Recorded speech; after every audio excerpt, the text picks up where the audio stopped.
Okay, in another news, some of the Indian states, they have eased the labor laws or the labor restrictions to meet the demand after this lockdown, because most of the migrant laborers, they have moved back to their native states. So there is a scarcity of migrant laborers available in every state.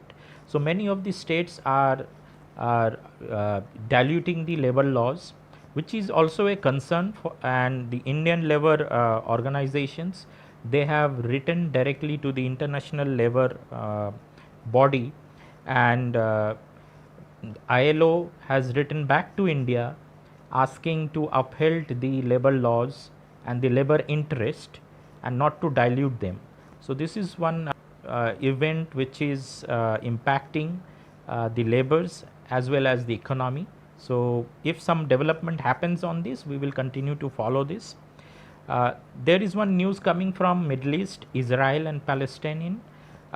Two Palestinian people were shot at by the Israeli forces, but the shot Palestinians, they have disputed the claim of the Israelis, saying that they were just passerbys. However, the Israeli forces have claimed they tried to ambush and stab the Israeli forces, and in retaliation, they shot the Palestinians.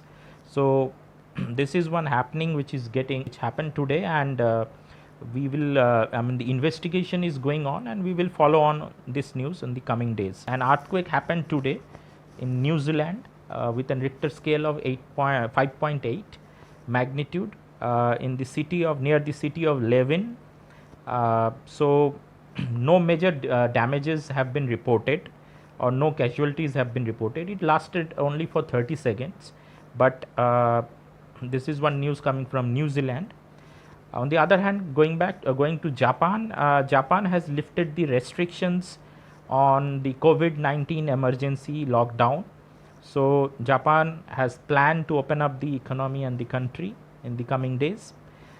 Now, going to Africa, there is a large presence of Indian contingent in Africa in UN peacekeeping missions.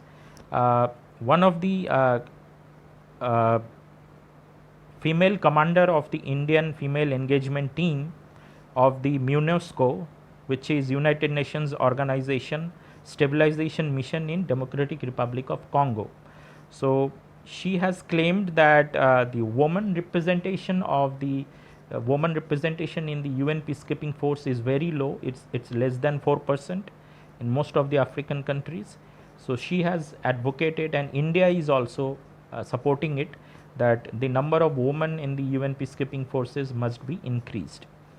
And in another news, coming back to India, China has decided to evacuate all the stranded Chinese in India who wants to go back to China, because who got stranded because of this COVID-19 lockdown. In another development, as we know, there is a continued tension in the LAC between Indian forces and Chinese forces. Lot of confusion is continuing. Many people today claim that there are 5,000 Chinese soldiers on their side and equal number of Indian soldiers on Indian side.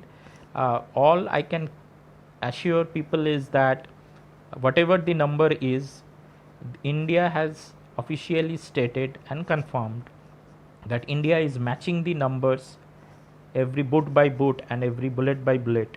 So there is no dearth of equipment or soldiers from Indian side to handle any situation which may arise. On another related news, China has today tested a helicopter drone on the Tibet. It is named as AR-500C. It is an unmanned helicopter, and they have tested it, and they have claimed that the test was successful. So we will continue to follow these China related news in the coming days. Thank you.